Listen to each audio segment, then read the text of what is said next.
Coach, biggest takeaways from your time in Vegas? Yeah, a lot. We're thankful to have been able to be a part of it. It was historic. I anticipate that that business will continue to infiltrate college basketball in a variety of ways. So for us to be a program that was a part at the ground floor, we're thankful for. Three really quality opponents. All 8 teams were really good teams. 7 days is a long time in Vegas. I don't know when the appropriate time will be to address all of the lessons that we were able to learn. We'll do a little bit of it when I finish with you guys, but it's such a quick turnaround. We got home, whatever time, Sunday morning at 3. So we got to hurry up and figure out how we can have a chance tomorrow. But maybe before we leave again this weekend, we can have a chance to do that. Because there were a lot of really good lessons. When you play a team 3 games in 5 days at that caliber, you learn a lot about yourself. And so we need to make sure we learn from those lessons and diagnose them the appropriate way. And our team's been very receptive of that in the month of November, and we need to keep going as we start December. Buzz, what can you share with us? What are some of the things that you did learn about your team then? Yeah, I mean, there's layers of it, and I don't want to be too over wordy or coachy. We did a lot of good things. And we also did some things that our group was aware we weren't doing very well. And I think a lot of it has to do with the schedule that we're playing. Your deficiencies are exposed at a much more rapid pace. And credit to our staff for figuring out those things maybe a little bit beforehand and addressing them with our group. And we've got to continue to find those things and be in search of those things so that we can be the best that we can be. But I think our guys kind of have a feel for it. We haven't had time since we've been back to try to diagnose it, just because when we landed, we did 2 days before, 12 hours after being home, and then we have a full day today to get ready for tomorrow. Early in your time here, MTEs were always kind of an inflection point, not necessarily for good reasons. Seems like that has flipped a little bit in the last couple of years. What have y'all analyzed or seen or done differently that kind of has changed the script on that? Yeah, we talked a little bit about that, Travis. Not everybody, obviously. H's first year was COVID, and the doctor words, we weren't allowed to play. Somebody here at A&M said we couldn't go, rightfully so. And then the first year we went 0-3 in Orlando, and then so we kind of talked about that before we left to go to Vegas. I don't know that there's necessarily anything that we've done different in regards to strategy. This is the first one where it was a 7-day commitment.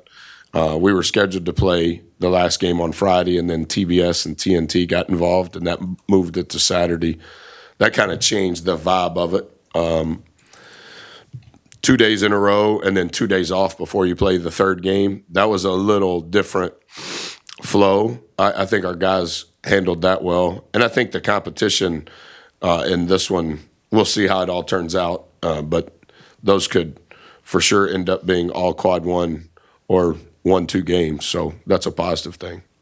Henry had been so good off the bench, and then you guys put him into the starting lineup the last 2 games. Was it just kind of inevitable? You felt like that he had earned the spot to get into the starting lineup, and just how pleased were you that he continued to deliver once he got those increased minutes? Yeah, I don't know that his minutes have changed. If his name's called at the start, it has. Analytically, as we talked about, he's been through the roof. And I did not think that we were good in many respects on Tuesday. Not Henry, not Gochi, collectively. And I did think the change from going into Wednesday was helpful. He's just been so consistent. And a lot of the things that don't show up in the box score that he gives us, not just offensively but defensively, was really important. Number 11, I know he didn't play Creighton's two best players only played against us. Number 1 didn't play on Tuesday. Number 11 didn't play on Saturday, but both of them played against us. And number 11's a first or second team All-American, 3-time Big East Player of the Year defensively. And I thought Henry's consistency and Coach Devin's plan was a big part of that. And then I don't know that you would ever suggest that Henry would be doing what he's doing from a production standpoint, but we've become very reliant on it, to be transparent. We've had some inconsistencies from the perimeter, and his consistency inside has really been beneficial to us. Coach, I asked you before you left, is there anything you could take from the numbers, conclude about your team? Now they were, doubled since then. Anything from the numbers you can draw from what your team looks like? We're very reliant on offensive rebound percentage. That's a category that we have become reliant on, and it was very big for us there, other than the second half against Rutgers. When we play with a low turnover rate, which we did against Creighton, it really helps us. I think any coach would say that. And then free throw attempt rate in the last 2 games were critical to both wins. So I would say those things are beginning to, there's evidence that that's an important part of what we're doing. And if we can build from those things, then I like that.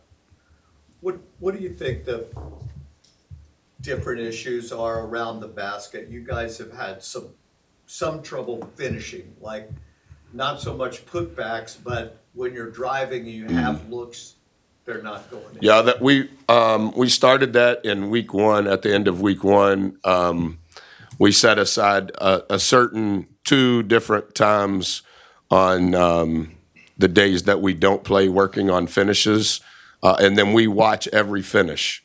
Our program does, not just the coaches. We watched every make and every miss in the charge circle in Vegas as part of our 2-day prep.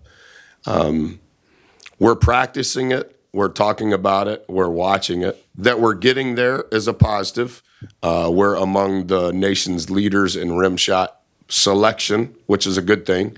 It's a negative thing if you don't finish. Now, part of what of our free throw attempt rate is because teams are in rotation when we get to the charge circle. So it's a delicate balance of we want to get it there. When we get it there, we hope to get fouled. If we don't get fouled, we need to finish at a higher percentage. And so practice it, watch it, talk about it, diagnose it. That's the only thing that I know to do.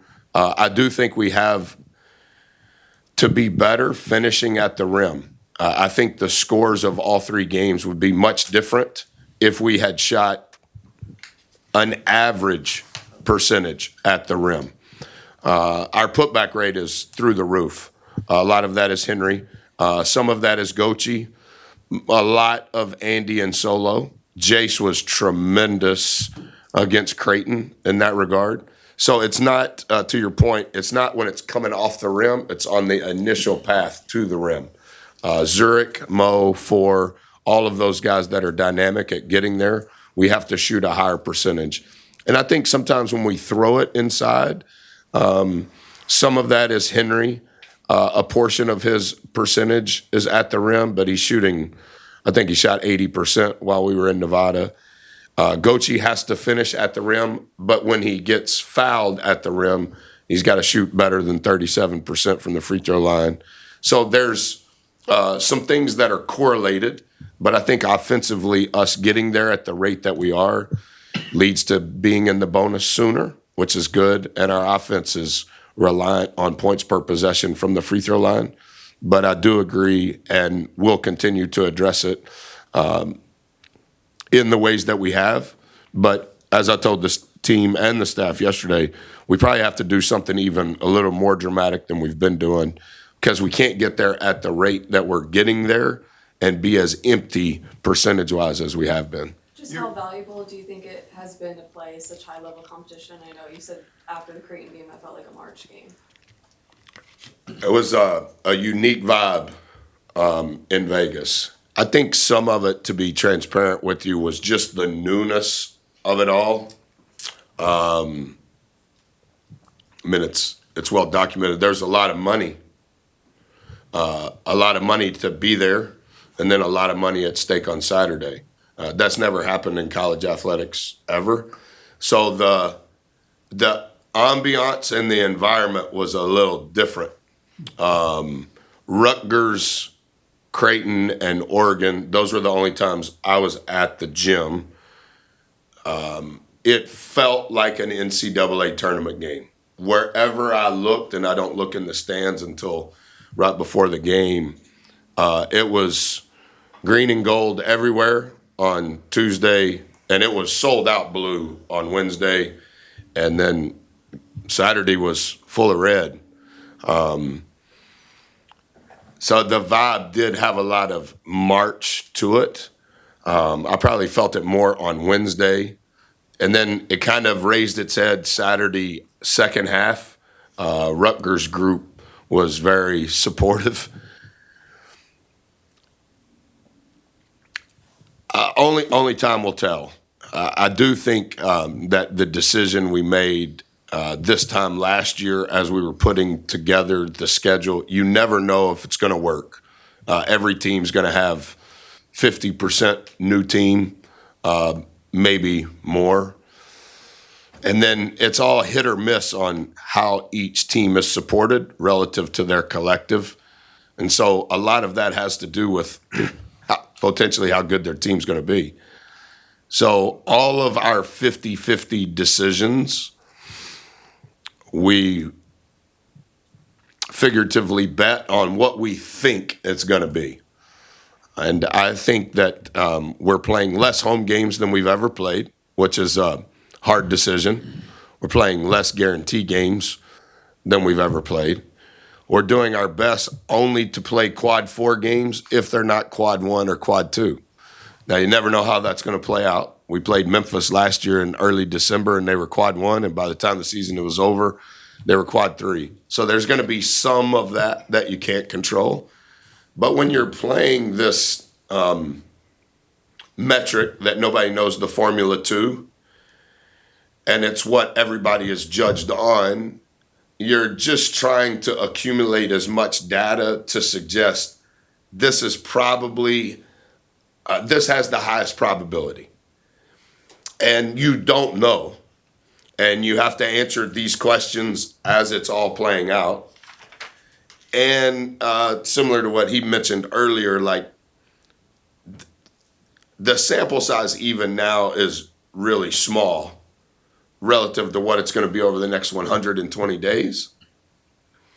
But I do think if you think about the last 3 games and the next 3 games, that 2-week period of time where you play 1 game at home and potentially all 6 are quad 1 games, it shouldn't be about me, but that's a really hard decision for me.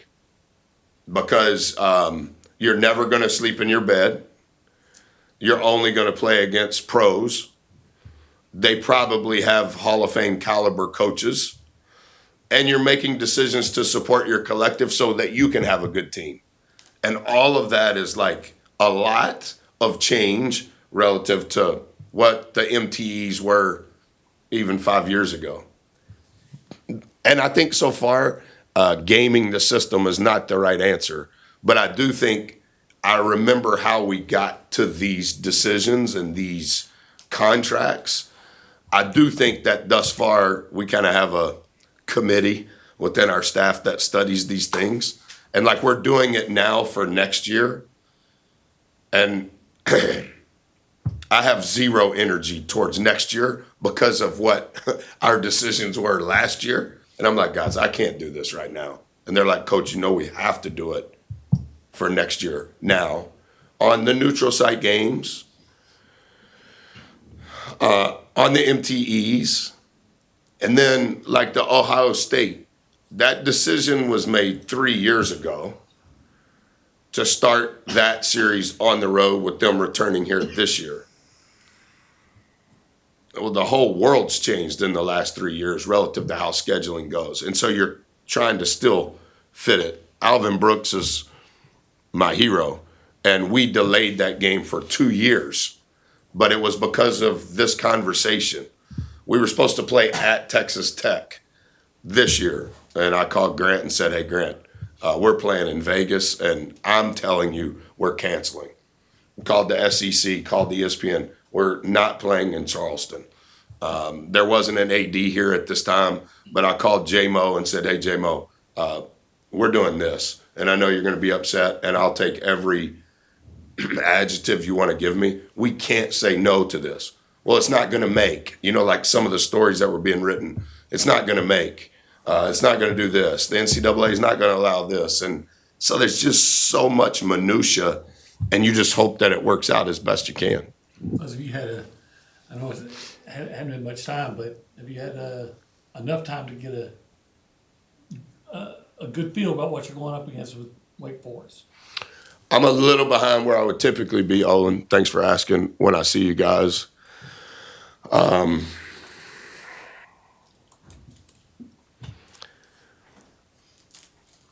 Coach Forbes, as you know, is a really, really good human being and one of my closest friends, and is an elite level coach.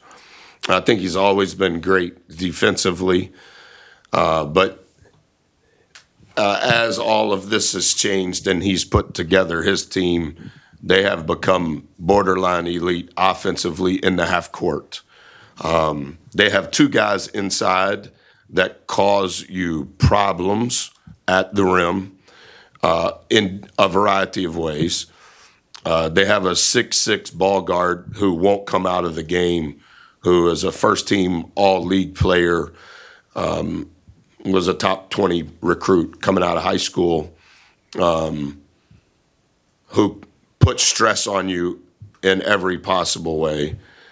But I think they have, other than those guys, they have some other pieces that, as I've watched the games that I've been able to watch, they're continuing to put them in spots to be successful.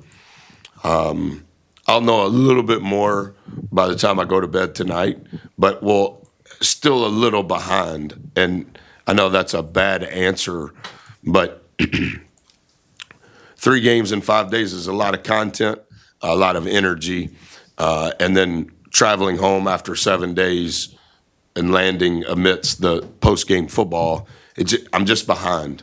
And I tried to make up some ground yesterday, but I think the most important thing that we can have collectively as an organization is just have high energy. And they can beat you because Forbes is that good of a coach and he's got the right personnel and weapons to beat you. But if we don't have the appropriate energy, and I've got to kind of manage that a little bit with our group, I think, today. And they were good yesterday. Our guys were good yesterday, but we didn't practice yesterday. So we're going to be behind in the reps that we typically have, but very impressed with their team thus far. They played in a different MTE that's probably another podcast, but those are going away, and so they could only get 4 teams there. And so I know I was a jerk for saying what I said last spring when all that happened, not publicly. I said it privately. I knew that was starting to happen. And so they only played 2 games in their MTE. So they finished the day before we did and got home. So they're ahead on their prep, and we're behind. But energy will be a big part. Is there a specific focus that Henry had over the offseason, over the beginning of this, to go from where he was at the end of last season to where he is now? So if Henry's ever president of the United States, we would all vote for him, and we shouldn't be shocked by it. He has a lot of attributes that I want to have as a person, but he has all of the attributes you would ever deem good as a student athlete. The one thing that I think is beginning to be a burgeoning power within him is I do not think he has the wrong sort of future dreams. I think if he wants to play somewhere, not at Texas A&M, he can. But I don't think that he has this fairy tale land that he's going to be a first-round draft pick and play 27 years in the NBA. And one thing I'm learning from him because we're so close is he's very accepting of who he is. And I'm not even always accepting of who I am.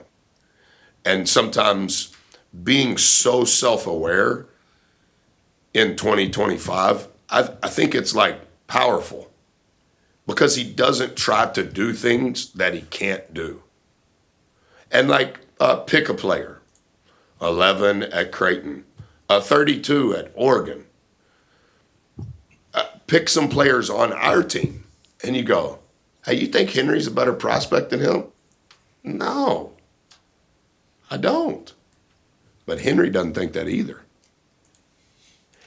And I actually think because he's really intelligent and because he's so self-aware, he's created this new category of competitiveness on, I'm going to beat you because I think you're something you're not.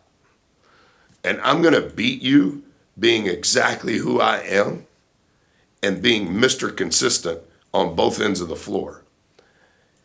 And I don't know if it's going to happen, but I do think there were some shades of it happening in Vegas, mostly in the film room, but sometimes on the court where his acceptance of himself is actually helping those other four guys accept themselves better. Because I think some of what's happening, Travis, is like there's so much stuff swirling on and it's happening so fast. And there's not a lot of people that even know who they are anymore. Henry knows who he is. Henry knows who he is off the floor. Henry knows who he is on the floor. And he doesn't change. And like, similar to what he was asking, like, hey, do you think Henry'd have 17 and 9 against number 11 from Creighton? No. Nor did you. But after he does it, you're like, oh, he's doing something different. No. At all. And like all of the things that I don't talk about in here that I study, if you look at all of those things, all the layers of defense and offense, like he has like 1.5 bad grade, one possession on either side of the ball. It's like, hey, you were starting him. Hey, you weren't starting him. Well, I wasn't starting him because analytically he was doing better than he's ever done. And I'm wondering, like, is this small sample size, is he doing better than he ever has because he's only doing it this much? And I start trying to play him more and it gets worse. And then I played him, 2.5, 3 minutes more. And then we started playing small in those other gaps. And I'm like, I wonder if we can get him 3 more minutes and analytically he still be the same. Like, I thought he shot one bad ball against Creighton and I'm hollering and screaming at him Thanksgiving morning, like, hey man, you can't. Well, coach, no, man. I'm fighting all these other dudes you can't do it. It's kind of like when I coach Wesley Matthews. I'm telling those guys, hey, Wes, you get 0 bad shots. Now, coach, you gave him 1. I know, and I gave your 1 to him. And he's like, well, that's not fair. Yep, it's not. You get 0, and I'm holding you accountable to 0, and we gave your 1 to Jarrell. Why'd you give it to Jarrell? Because I can't hold Jarrell to be perfect. But if he thinks he got your 1, then he's from Chicago and he thinks that, like it's a hustle. It's the same thing with Henry. He took that 1 fade away from the charge circle at Creighton. And I'm like, you're not going to make it. You're not going to rebound it. But Andy ain't going to rebound it. And Zoo ain't going to rebound it. And Solo ain't going to rebound it because they don't think you're going to shoot it because you've become so consistent in who you are. And it's like, it's almost a paradox, right? Like, what's he doing different? Nothing. What are y'all doing different? Nothing. Why has he been so good? Because he's accepted, I'm going to do this and stay in my lane. And within my lane, I'm figuring out that my consistency has become my power. And I'm beating inconsistent talent, so to say, with good talent, but ultra consistent. And like, I just think he's smart enough to go, I think this is the game. And I'm like, it is the game. It has become the game. Because, at this point in the season, how much stock do you put into net rankings? I know they just came out. What, somebody told me, Mason, my son, told me it was coming out today. What does it say? Y'all are 43rd, 1-1 in quad 1, 2-1 in quad 2, 3-0 in quad 4. Say it again. It's early. 40. You just said 7 games. We played 8. What's our record in quad 1? 1-1. So 2 games in quad 1? Yeah. And how many games in quad 2? 3? 3. So we've played, as of today, 5 quad 1 or quad 2 games? Yeah. Good. No quad 3 Yeah. No quad 3. and 3 quad 4. Yep. Great. It says you scripted. This is you scripted now. Do you know how hard it is to play 8 games and 1, 2, 3? Do we play 3 games out of the 8 at home? 4. 4 at home, I think. Yep. We played 4 at home Yeah. and 3 were the quad 4s. Right. Thanks. Thanks for telling me. I quit looking at the internet. I quit looking at social media unless somebody texted. And so I used to look at Ken Palm a lot, Torvac a lot, all the smart ones. And then this is probably too much information too. Through studying it, I didn't know that, to his point, that so early it was all just predictive. Right? It's just the line. And so I'm like, no, I don't want to study it while it's predictive, right? But you have to make the decisions on the predictive, similar to what I was telling her. So I haven't looked at any of it. I did text TJ on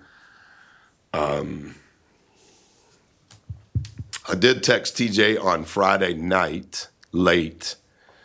Hey, what is Rutgers' defensive rebound percentage, Rutgers' offensive rebound percentage? Because I was studying their clips, I was like, I think we were going to have to be really good on that. And I was just curious because they're not as predictive because it's the data.